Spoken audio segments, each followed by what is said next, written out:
Leovigildo, rey unificador, se vio enfrentado militarmente a su propio hijo, Hermenegildo, que fue vencido militarmente en 584 tras un pacto entre Leovigildo y Bizancio.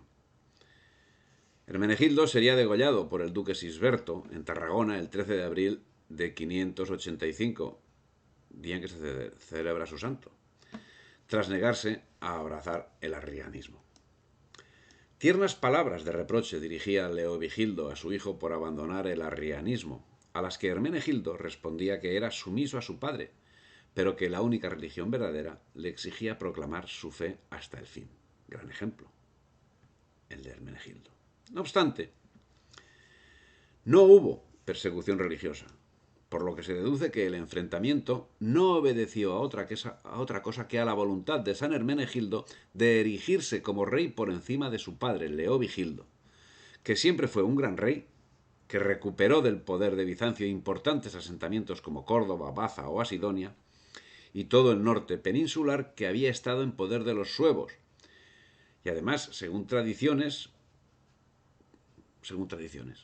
murió católico. Su heredero, Recaredo, subió al trono el año 586. Su idea era completar la unificación del pueblo hispano-romano con el pueblo godo, procurando limitar el poder de la nobleza terrateniente, para lo que era necesario lograr la máxima unidad jurídica e ideológica de la sociedad hispano-visigoda, haciendo prevalecer en el pueblo el concepto de súbdito frente a la sumisión personal de tipo feudal existente, labor que había sido ya iniciada por el código revisado de Leovigildo. Para profundizar en el asunto, Recaredo propició el tercer concilio de Toledo, que tendría lugar el año 589, cuando él mismo se había bautizado católico el 8 de mayo de 586. Con ese hecho abrió las puertas de la política al pueblo hispano-romano y dio vía libre a la cultura. Si bien los hispano-romanos no tenían acceso al trono. La pregunta es si tal vez el paso idóneo hubiese sido agregarse totalmente a Bizancio, pero eso es otra historia. Ni es historia. Los únicos que quedaban fuera eran los judíos. Los mismos que ocasionaron graves daños a Alarico II y aquellos que se mantuvieron fieles a la fe arriana, en concreto los obispos, entre los que destacaban Ataloco, Uldila y Sunna. Unos y otros ocasionarían sucesivos conflictos. En concreto, Sunna huyó a África y el obispo Uldila de Toledo, junto a la madrastra de Recaredo, conspiró contra la nueva monarquía. El tercer concilio de Toledo puso las bases de la unidad nacional de España. 62 prelados y 5 metropolitanos, bajo el magisterio del obispo hispalense, Leandro, serían los encargados de la labor, y es que la fe era el vínculo esencial de los pueblos de España. Esa misma fe, que transcurridos los acontecimientos de la invasión musulmana, propició la reconquista y posteriormente la formación de la hispanidad. La conversión al catolicismo de la clase dirigente visigoda significó la eliminación de las diferencias existentes entre la clase dirigente y el pueblo, y quienes perseveraron en el arrianismo fueron al final quienes vendieron España al dominio musulmán. El concilio puso orden en la Iglesia, prohibiendo usos poco acordes con el espíritu cristiano. Reguló la vida del matrimonio de los clérigos, a quienes les permitía infligir castigos a su esposa, y prohibía que quien después del bautismo accediese a la milicia que quien después del bautismo accediese a la milicia fuese admitido al diaconado. En fin, llenos están los concilios de los primeros siglos de la Iglesia española de disposiciones acerca del matrimonio o de la continencia de los clérigos. 3 disposiciones había dedicado al asunto el concilio de Gerona de 517, como así hicieron los demás concilios provinciales. En concreto, en el segundo de Toledo, en 527, se exigió el celibato para recibir el subdiaconado.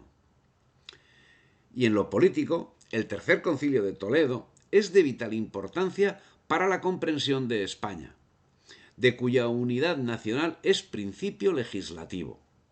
Recaredo dictó 3 leyes que merecen ser destacadas.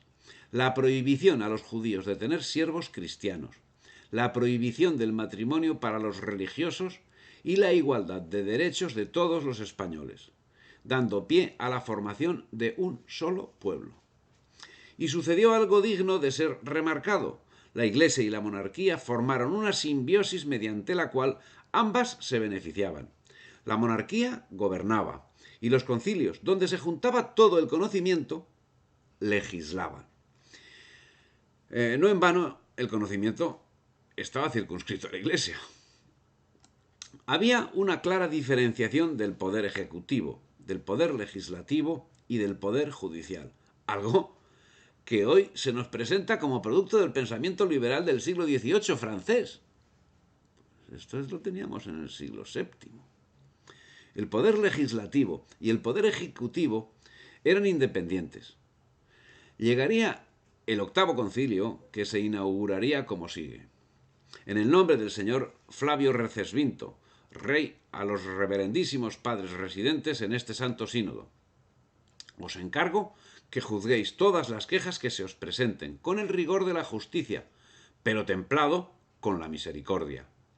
En las leyes os doy mi consentimiento para que las ordenéis, corrigiendo las malas, omitiendo las superfluas y declarando los cánones oscuros o dudosos.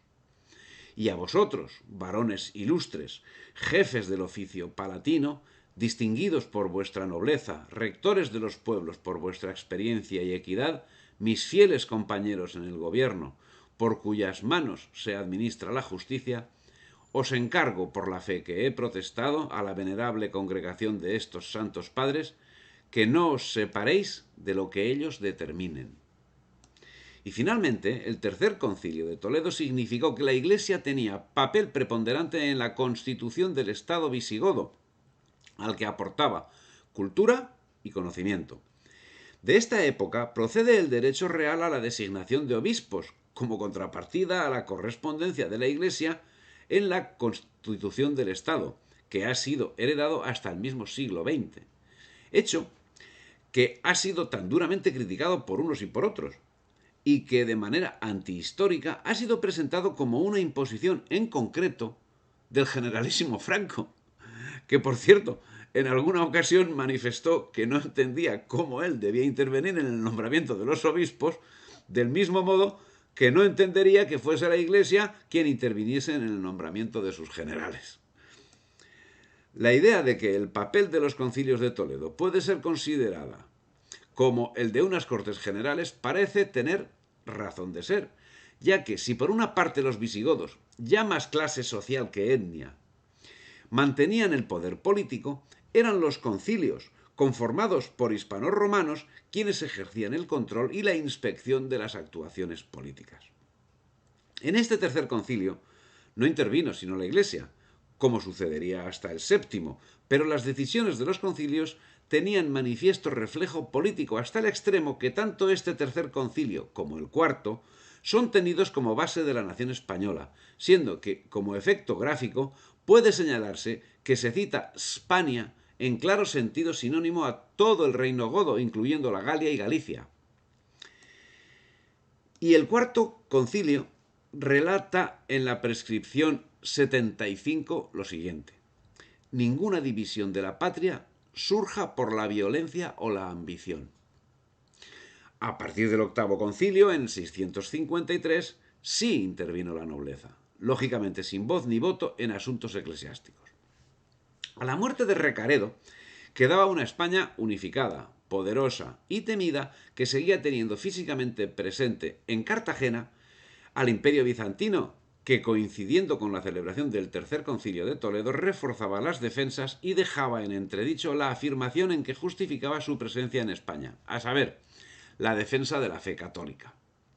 Y se hablaba de España como patria en los ámbitos de los grandes pensadores hispánicos como San Isidoro o San Julián, y se hablaba de Spaniam, de Hispaniam en el resto de ámbitos. Así el Papa León II habla de Universi Episcopi per Spaniam Constituti, lo que posteriormente posibilitó que tras la asonada árabe se hablase por todos de reconquista.